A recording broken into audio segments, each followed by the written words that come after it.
Before becoming a politician, Donald Trump pursued his career as a businessman, and he was one of the worst businessmen of all time. Even after receiving a huge amount of financial support from his father, he faced bankruptcy in a very bad way and failed in more than 10 businesses one after another. But after getting through that time, he went on to become the richest president in American history. This is the business life of Donald Trump. Trump was born into a rich family and grew up wealthy. His dad was a successful real estate businessman, so Trump didn't really have any struggle early in life. His business career started pretty smoothly too. Right after finishing college in 1968, he fully joined his father's real estate company, Elizabeth Trump and Son. In 1971, he changed the company's name to Trump Organization and started expanding his businesses aggressively into different sectors in very risky ways.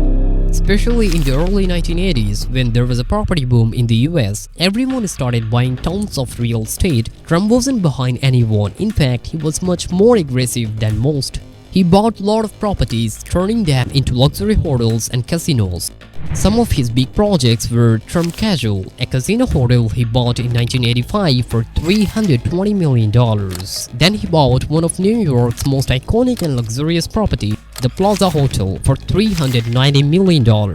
That wasn't enough for him. He went on to build the world's biggest casino hotel, Trump Taj Mahal, for $1.2 billion, most of which was borrowed money. And then the real trouble started in early 1990s. The real estate market crashed, and his casinos weren't making much profit either. Trump Taj Mahal was especially problematic because the loan he took for it had a 14% interest rate. By then, he owed about $4 billion in business loans taken from 72 different banks. He had to sell property and assets one after another, taking huge losses. During this crisis, Deutsche Bank helped him with $425 million loan in 1998 when all other banks and investors were staying away. This bank itself was controversial. At the time, it faced allegations of money laundering and breaking international banking rules. In 2016, it was fined for $650 million for its involvement in $10 billion Russian military trading. Even this loan didn't fully save Trump. Between 1991 and 2009, his businesses went bankrupt 6 times. In total, about 12 of the businesses he started no longer exist.